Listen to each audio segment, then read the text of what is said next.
Jayashree computer institute में आपका स्वागत है। आज हम बात करेंगे जनरेशन ऑफ कंप्यूटर्स की। तो इसे समझने से पहले हमें समझना होगा वर्ड जनरेशन की मीनिंग। तो जनरली हम जनरेशन का मतलब पीढ़ियाँ से लेते हैं। डैट मीन पीढ़ी जो कि टाइम टाइम पर मॉडिफाई होती रही है। इसको और अच्छे समझाने के लिए हम एक एग्जांपल लेते हैं कि जैसे हमारी फैमिली, पहले दादा आए, फिर पापा आए और फिर हम आए। दादा लोग जो थे वो एक दूसरे से, अपने रिश्तेदारों से या अपने दोस्तों से कम्युनिकेट करने के लिए पत्र का यूज़ करते थे, लेटर यूज़ किया करते थे। और वहीं पर पापा मैसेज एक जगह से दूसरी जगह भेजने के लिए पेजर का यूज़ करने लगे। और धीरे धीरे जैसे टाइम पास होता गया, फ़ोन का इन्वेंशन हो गया। और अब हमारे टाइम पर आ चुके हैं स्मार्टफोन्स, जिसमें हम घर बैठे बैठे कुछ भी कर सकते हैं। इसी तरह कंप्यूटर की भी कई पीढ़ियाँ आई। सबसे पहले थोड़ा एडवांस, नॉर्मल, उसके बाद एडवांस, पहले वाली पीढ़ी ज़्यादा एडवांस, फिर और एडवांस, इसी तरह आते आते कई जनरेशन आई। तो अब हम बात करते हैं जनरेशन ऑफ कंप्यूटर की। तो जनरली अभी तक 5 जनरेशन्स ऑफ कंप्यूटर आ चुकी हैं और इनमें चेंज होते गए हैं। किस बेसिस पर? आपका साइज़ हो गया, कॉस्ट, उनकी पावर, उनकी एफिशिएंसी और रिलायबिलिटी। तो हम अब भी बात करते हैं फर्स्ट जनरेशन की, जो कि 1940 से लेके 1950 तक कही गई है। तो इस जनरेशन में हमने यूज़ किया था वैक्यूम ट्यूब्स। वैक्यूम ट्यूब्स जो थी ये बहुत ही जल्दी हीट कर जाती थी। और जो कंप्यूटर हमारा होता था, अप्रॉक्स हमारा साइज़ होता था एक रूम का। मतलब जितना बड़ा आपका एक रूम होता है उतना बड़ा एक कंप्यूटर होता था। तो ये काफ़ी बड़ा साइज़ होता था, जिसे कैरी करने में प्रॉब्लम होती थी और उसकी मेंटेनेंस देखनी पड़ती थी। और जो वैक्यूम ट्यूब्स थी ये बहुत ही ज़्यादा बिजली, मतलब इलेक्ट्रिसिटी का यूज़ करती थी। आप मान लीजिए एक छोटा टाउन या कोई गांव मान लीजिए, तो उस पूरे गांव की बिजली एक कंप्यूटर अकेले यूज़ कर जाता था। अब आप समझ सकते हैं।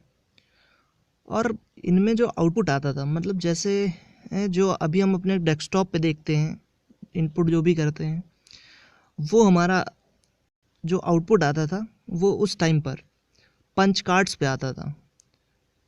और ये जो मशीन्स थी वो सिर्फ मैकेनिकल लैंग्वेज ही समझती थी। तो ये एक हिसाब से स्लो डिवाइस थी और इनकी मेमोरी भी कुछ खास नहीं थी। मेमोरी आप सोच लीजिए KB या MBs में होती थी, GB तब आया ही नहीं था। तो ये हमारी थी फर्स्ट जनरेशन।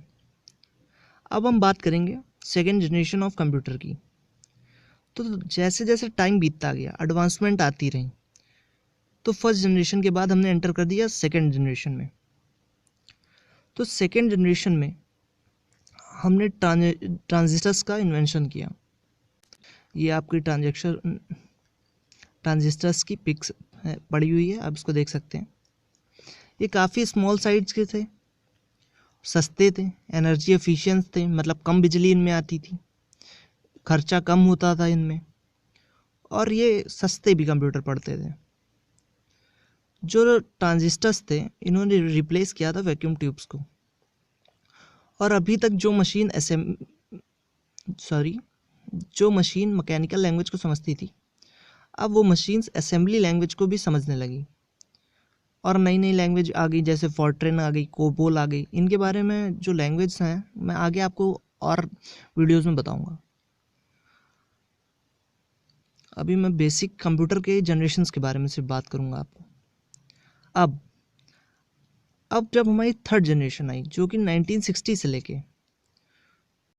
और 70s तक चली, इसमें आ गया हमारा इंटीग्रेटेड सर्किट्स, जिसको आप लोग आपने देखा होगा, जो कोई रेडियो खोली है उसमें एक आपको प्लेट दिखेगी, तो इन प्लेटों द्वारा यूज़ किया जाने लगा और तभी से हमारे कीबोर्ड्स एंड मॉनिटर्स एग्जिस्टेंस में आए। ऑपरेटिंग सिस्टम्स आ गए एग्जिस्टेंस में, इनकी स्पीड अच्छी थी, एफिशिएंसी अच्छी थी और आप कैरी कर सकते थे कहीं से भी कहीं भी। तो ये एडवांसमेंट आते गए। अब आई हमारी फोर्थ जनरेशन की बारी, जो कि चली 1970s से अब तक। इसमें इन्वेंशन हुआ माइक्रो प्रोसेसर्स का, जिसमें LSI एंड VLSI वगैरह आए। तो ये कंप्यूटर जो आए, ये हमारा जो होम आज आपके घर पर जो PC रखा हुआ है, ये आता है हमारा फोर्थ जनरेशन में। इसमें ग्राफिक कार्ड्स वगैरह आ गए, माउस आ गए और मॉनिटर हमारा एग्जिस्टेंस में आ गया। और धीरे धीरे अब जो हमारा जनरेशन है, ये जो अब एंटर हम करने जा रहे हैं, वो है फिफ्थ जनरेशन की, जो कि आर्टिफिशियल इंटेलिजेंसीज मतलब मशीनों के अंदर उनकी सोच विकसित कर सकने का प्रोजेक्ट है। इसमें आपने जनरली कुछ बहुत हम इसको यूज़ भी कर रहे हैं, जैसे आपने गूगल वॉइस के बारे में सुना होगा। और इनकी जो नेचुरल लैंग्वेज होती है वो इनपुट आउटपुट होती है, मतलब आप अपने प्रॉब्लम इन करिए और ये आउटपुट में सॉल्यूशन दे देते हैं।